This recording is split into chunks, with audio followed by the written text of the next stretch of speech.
भारत रत्न। आज गुरु गोविंद सिंह।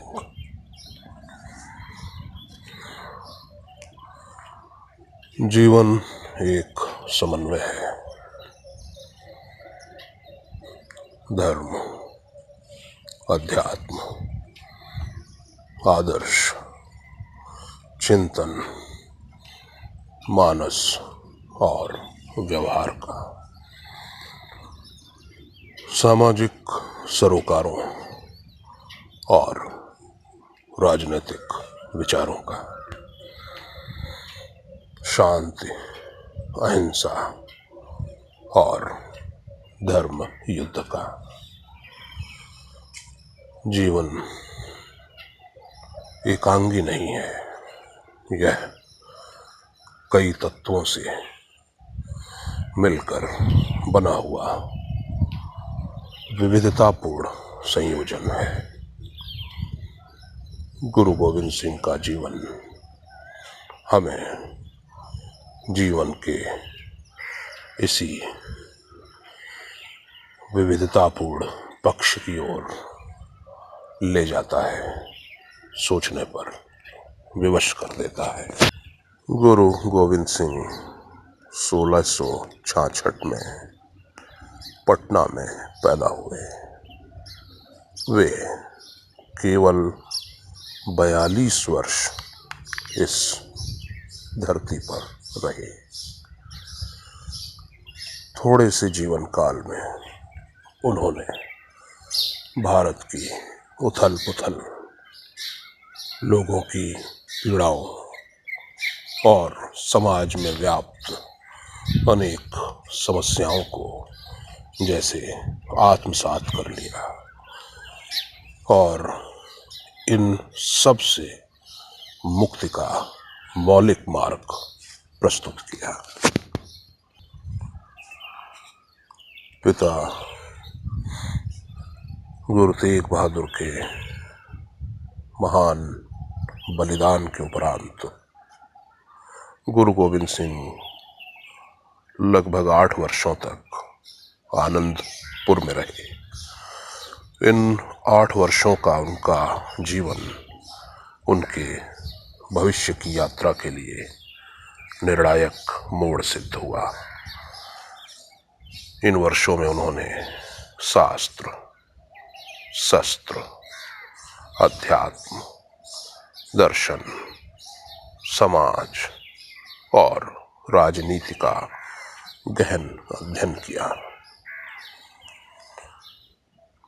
गुरु गोविंद सिंह जानते थे कि भारत जिस मोड़ पर आ खड़ा हुआ है, वहाँ केवल शास्त्र, समाज, देश और मानवता का उद्धार नहीं कर सकते। शस्त्र शिक्षा, युद्ध दर्शन, रणनीति और राजनीतिक समझ समाज के लिए उतनी ही आवश्यक है जितना धर्म, अध्यात्म और दर्शन।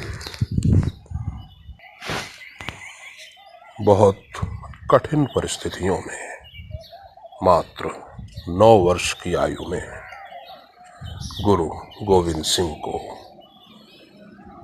गुरु गद्दी संभालनी पड़ी। इतनी छोटी सी अवस्था में इस बाल गुरु ने अपनी शक्तियों का केंद्रीकरण किया। उन्होंने न केवल अपनी शिक्षा वरन देश भर में फैले लाखों शिष्यों की भी कुशल शिक्षा का प्रबंध किया।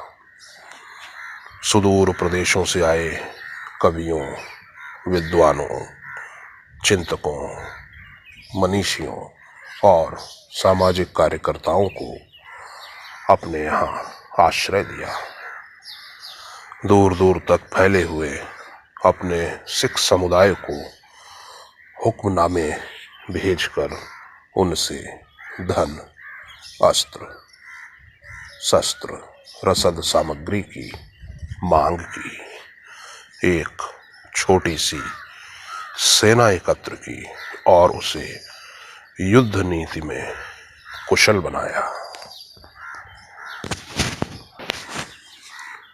गुरु गोविंद सिंह का जीवन धर्म युद्धों से भरा हुआ है।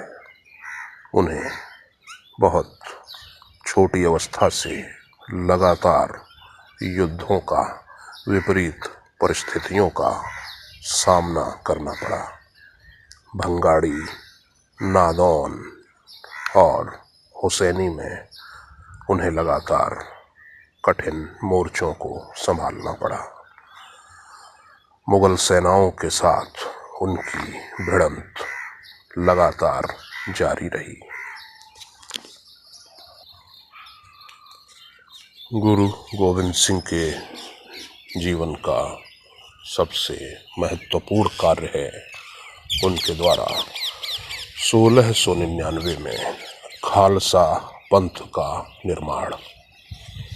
उन्होंने देश की दबी, कुचली, शोषित, पीड़ित, वंचित और अपने भाग्य को रात दिन कोसने वाले जन समुदाय को एकत्रित किया। उसके लहू में क्रांति का संचार किया, उसे बल प्रदान किया, उनके नाम बदल दिए, उन्हें सिंहों के समान गर्जना सिखाई, युद्ध कौशल सिखाया और पंच प्यारे का चयन कर संपूर्ण देश को आत्मोत्सर्ग के मार्ग पर प्रेरित कर दिया। उन्होंने आत्म बलिदान की कठिनतम परीक्षा के माध्यम से पंच प्यारे का चयन किया। ये पंच प्यारे कौन हैं? ये देश भर से आए उनके शिष्यों के उस समूह से चुने गए जिन्हें आनंदपुर में एक विशाल सम्मेलन के रूप में एकत्र किया गया और यहीं खालसा पंथ का निर्माण हुआ। इन पंच प्यारों में 4 ऐसे थे जिन्हें तत्कालीन सामाजिक व्यवस्था के अंतर्गत, वर्णाश्रम व्यवस्था के अंतर्गत शूद्र के रूप में अंकित किया जाता था। गुरु गोविंद सिंह ने बतलाया कि यदि हमें देश को इकट्ठा करना है, शक्ति संपन्न करना है, तो केवल गुणों को, प्रतिभाओं को, संसाधनों को, योग्यता को चंद मुट्ठी भर लोगों के बीच में रखकर छोड़ा नहीं जा सकता। इसे एक सामाजिक आंदोलन बनाना होगा। पंच प्यारों को सर्वप्रथम गुरु गोविंद सिंह ने खालसा पंथ में दीक्षित किया और फिर स्वयं उनसे दीक्षा प्राप्त हुई। उनसे उन्होंने करबद्ध प्रार्थना की कि वे स्वयं उन्हें भी उसी प्रकार दीक्षित करें जैसे उन्होंने उन 5 को किया। इस प्रकार उन्होंने खालसा को गुरु और गुरु को खालसा का पूरक बना दिया। गुरु गोविंद सिंह महान तत्ववेत्ता थे, रणनीतिकार थे। वे जन साधारण के मनोविज्ञान को, उनकी धारणाओं को बखूबी समझते थे। उन्होंने समाज को प्रेरित करने के लिए अनेक बाह्य क्रियाओं, चिन्हों, नामकरण और अन्य प्रेरणा स्रोतों का भरपूर प्रयोग किया। आनंदपुर, खिदरान, मुक्तसर, दक्षिण और नांदेड़ में गुरु गोविंद सिंह ने अपनी प्रशिक्षित सेना के माध्यम से भारत को आंदोलित किया, प्रतिष्ठित किया और मुगल सेनाओं को चिंता में डाल दिया। भारत के आध्यात्मिक चिंतन में 4 पुरुषार्थों धर्म, अर्थ, काम और मोक्ष की चर्चा बहुत होती है। कला, साहित्य, संस्कृति, समाज, राजनीति की भी चर्चा बहुत होती है। व्यापार, उद्योग, कृषि, श्रम की भी बात होती है, किंतु इस देश में कभी भी युद्ध, कौशल, रणनीति और तकनीक की बात नहीं होती थी। गुरु गोविंद सिंह ने पहली बार समाज को एक नई दृष्टि दी, चेतना दी, समझ दी, नवीन दर्शन दिया।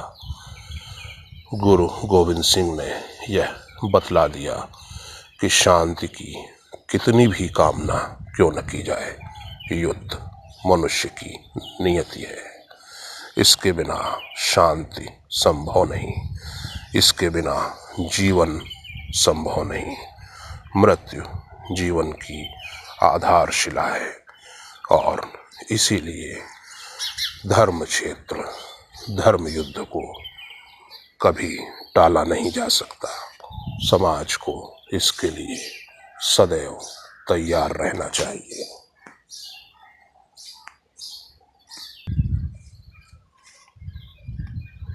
गुरु गोविंद सिंह ने भारत की सबसे बड़ी, जटिल और रुग्ण जाति व्यवस्था पर करारा हमला किया।